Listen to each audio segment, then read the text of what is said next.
of Worship, your source for commentary and discussion on worship, theology, and culture. I'm your host, Dr. Jonathan Michael Jones.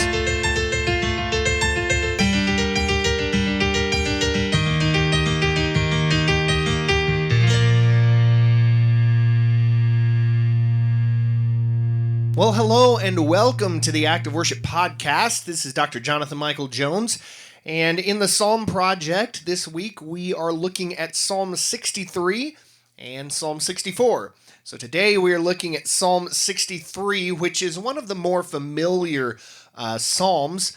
There are certain psalms that you hear, for example, Psalm 23, Psalm 42. There are these psalms that you hear that remind you of certain maybe songs that you have heard this text in. One of the most familiar settings of Psalm 63, at least in part, is the Rich Mullins setting. Oh God, you are my God, and I will ever praise you. That is Rich Mullins setting that psalm to music.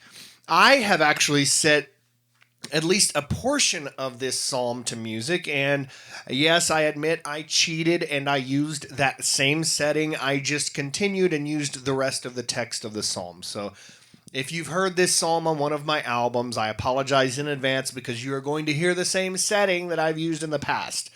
But I get to do that. It is my psalm setting, so if you have a problem with it, we can fight. That's fine.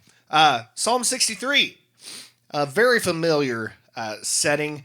Oh God, you are my God. That's how it begins. Delirious even had a partial setting of this about 20 years ago. I may be dating myself on that. Delirious used to be one of my favorite worship bands. But the title suggests it says a Psalm of David when he was in the wilderness of Judah. And so this beautiful psalm expresses quiet confidence in God's ability to protect David. And so obviously this is when David was in a place of solitude in the wilderness of Judah, perhaps in hiding. But it really is a reminder of God's protection for his people. So before looking at this and breaking it down, let me read for you Psalm 63. O God, you are my God. Earnestly I seek you. My soul thirsts for you. My flesh faints for you, as in a dry and weary land where there is no water. So I have looked upon you in the sanctuary, beholding your power and your glory. Because your steadfast love is better than life, my lips will praise you. So I will bless you as long as I live. In your name I will lift up my hands. My soul will be satisfied as with fat and rich food, and my mouth will praise you with joyful lips. When I remember you upon my bed and meditate on you in the watches of the night, for you have been my help, and in the shadow of your wings I will sing for joy. My soul clings to you. Your right hand upholds me. But those who seek to destroy my life shall go down into the depths of the earth. They shall be given over to the power of the sword. They shall be a portion for jackals. But the king shall rejoice in God. All who swear by him shall exult. For the mouths of liars will be stopped. So a lot going on here, but overall you see David is praising the Lord for his protection. At the beginning, when he says, "Oh God, you are my God," this is probably a reminder that during this time, other nations and even other people in the general region worshipped other gods, other idols. And so David is declaring that the one true God is his God, and he seeks him earnestly. And then he says, my soul thirsts for you. This is sort of reminiscent of Psalm 42, which is a psalm of the sons of Korah, not a psalm of David. But if you remember Psalm 42, this is one of my favorite musical settings, at least that I've set. As the deer pants for flowing streams, so pants my soul for you, O God. Have you ever been so thirsty that you can just taste the water. Growing up as a child, we would play outside on hot summer days. We didn't, spend our time indoors playing video games. Some kids did, but most of us played outside. We went out in the woods and we got lost and we swam in creeks and probably did a bunch of dangerous stuff. But we played outside and we were hot and sweaty. And I remember bottled water was not a popular thing at that time. People sometimes bought bottled water, but it really was not what it is now. And now you can buy smart water. You can buy just about any kind of water you want. It used to be just Dasani and Aquafina, whatever the case may be, the General Ozarka. But now you buy this smart water, it's going to make you smart. Buy this hairy water, it's going to make you hairier, or whatever the case is. You can probably buy water for anything, buy this water, it'll make you look better.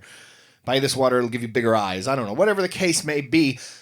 You can get a bunch of different types of water. But what we did as children, my preteen and teenage years, we're playing outside. We'd get hot, we'd get sweaty, we were so thirsty. We would go grab the water hose from the house and drink that, and it tasted so good. In fact, I wish I could go to a restaurant if they asked me what kind of water I want. People like Perrier, whatever it is. Give me water hose water. That's what I want. I remember that as a child, and it tasted good. That's what I want. And so we were so thirsty, and we could just my brother, my friends, and I, we could just drink that water hose water for so long, and maybe that's what's wrong with us now. I don't know. But my soul thirsts for you. So David is pleading for God. Yeah, my soul doesn't thirst for water. Water is temporary. It thirsts for you. It thirsts for the eternal. And he says, my flesh faints for you. Some translations, my flesh yearns for you. So the book of Psalms really has no false spiritualization. The entire person longs for God. Heart, soul, mind, and strength. I think that is very crucial to why Jesus said the most important commandment is to love God with all your heart, soul, mind, and strength. We often focus on the heart.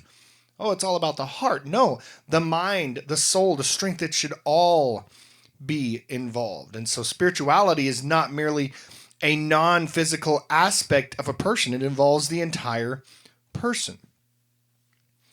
In verse 2, he says, I have looked upon you in the sanctuary. So the psalmist here remembers the place of God's appointment and the vision of God's power and glory entrusted to him there.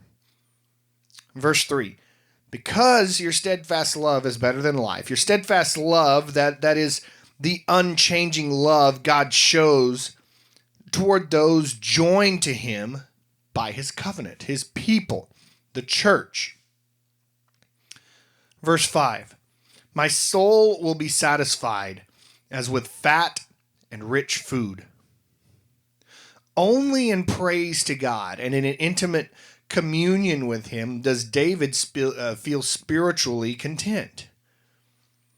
He says, I remember you upon my bed and meditate on you in the watches of the night. So he has confidence in the Lord when he is most vulnerable and when he would probably fear an attack. But he doesn't fear an attack because he knows the Lord watches over him.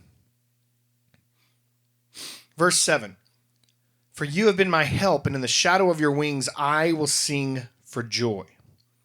So this is sort of reminiscent of Psalm 61, where Psalm 61:4, and we just covered this recently, where he says, let me dwell in your tent forever. Let me take refuge under the shelter of your wings, as a mother bird protecting her young.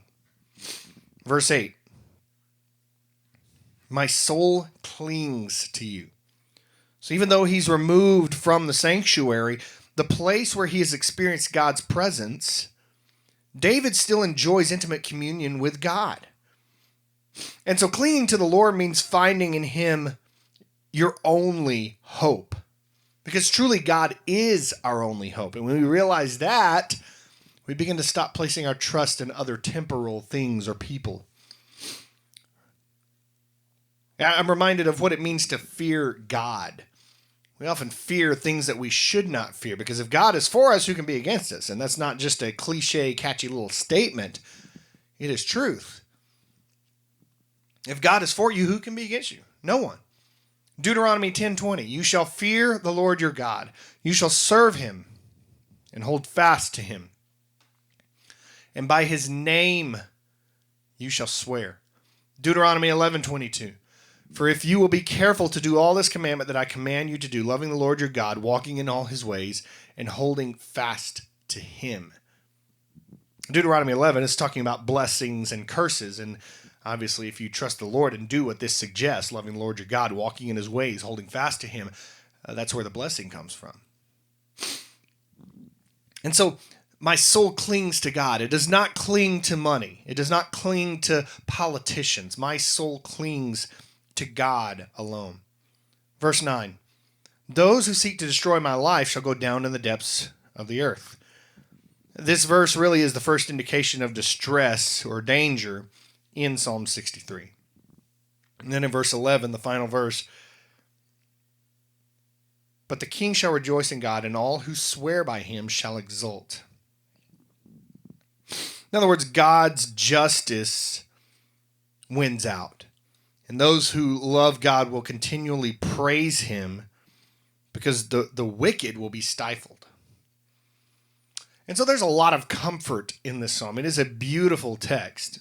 There are probably many directions you could go with musical settings. I chose the one that I've already used, which is more of a rock setting. In fact, the chord progression, I guess I didn't realize this until after I recorded it, but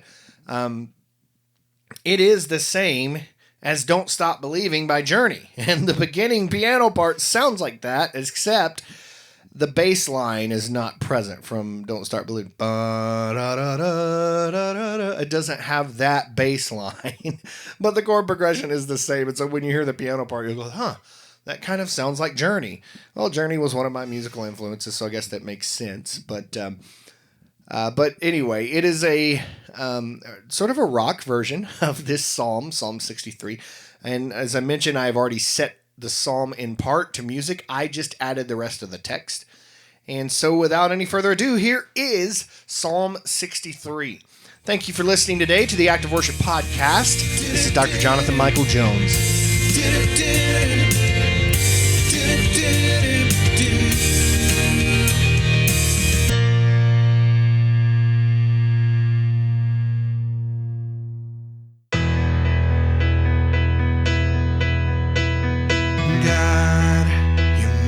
God, earnestly I seek you.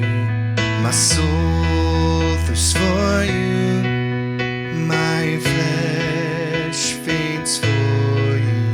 In a dry, weary land where there is no water, I beheld your power and glory in the sanctuary. Because your love is more than life, I will praise you as long as I live. In your name I will lift up my hands. I'll be satisfied. My lips will ever sing your praise. I'll remember you in the watches of the night. For you have been my help, and in the shadow of your wings I will sing for joy. My soul clings to you. Your right hand holds me. But those who seek me shall go to destruction. To the sword they'll go down. They shall be for jackals. But the Kings shall e'er rejoice in our God, and in Him shall exalt, for the mouths of liars shall never have voice anymore. In your name I will lift up my hands. I'll be satisfied. My lips will ever sing your praise.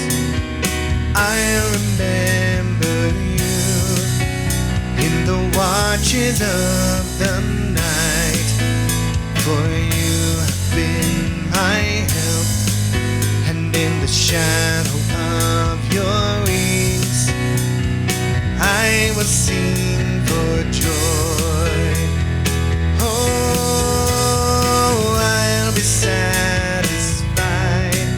My lips will ever sing your praise.